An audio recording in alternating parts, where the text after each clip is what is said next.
maintenant? On va plonger maintenant. Enfin, moi je plonge. Et vous regardez. Hein.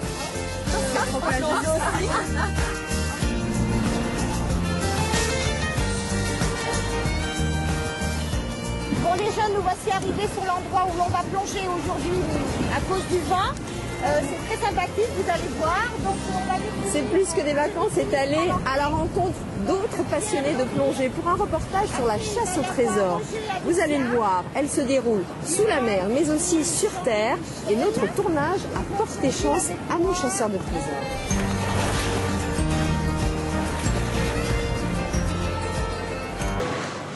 Nous quittons la terre ferme pour la Grande Bleue. Un terrain de chasse exceptionnel pour un couple de plongeurs.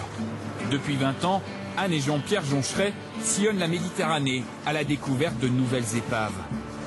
Ces archéologues privés mènent leurs propres recherches avec l'autorisation de l'État. Ça fait 20 ans qu'on plonge. Ça fait pas forcément 20 ans qu'on recherche, mais ça fait 20 ans qu'on plonge, oui.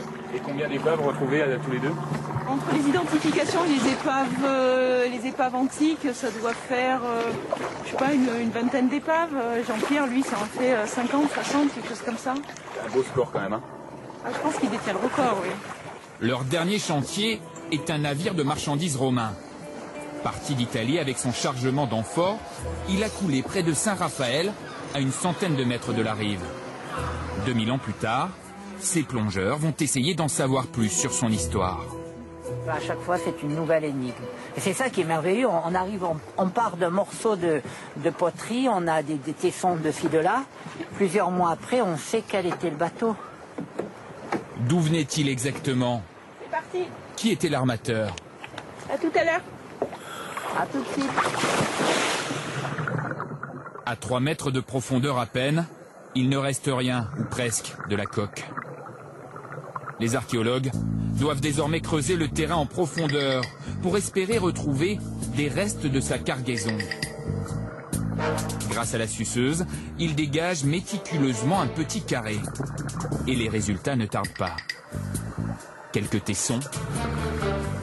Et soudain, une première amphore.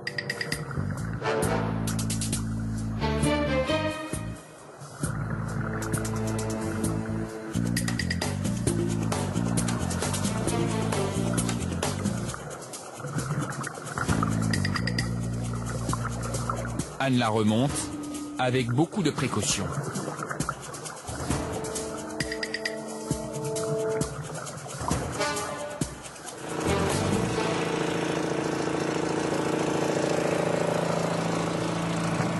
Ça vous donne quelles informations cette amphore? Vu la forme de l'amphore, qu'on est au 1er siècle avant notre ère, pendant la République romaine, que c'est un transport d'amphore à vent. On arrive même aujourd'hui à savoir, avec les premières investigations, que c'est un énorme bateau. Pour arriver à ce résultat, ces détectives de la mer doivent dévaser le site, choisir et aspirer chaque morceau sans les mélanger. Ce sont les pièces retrouvées dans le sable qui sont les mieux conservées et qui fournissent le plus d'informations.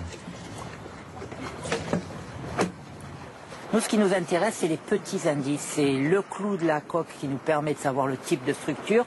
Ce qui nous intéresse, c'est la marque sur la lèvre de l'amphore. Il suffit qu'on ait la marque pour savoir d'où venait, si elle venait de Campanie ou alors si elle venait d'Étrurie.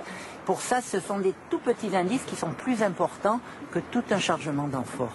C'est une aventure. C'est l'aventure archéologique de chaque jour. Le navire n'a pas encore de nom, mais l'enquête progresse. Elle va durer plusieurs mois. Ces amphores rejoindront le département Antiquité du musée de Saint-Raphaël. Le couple ne tire aucun bénéfice de ces recherches. Anne et Jean-Pierre ne font ça que pour l'histoire.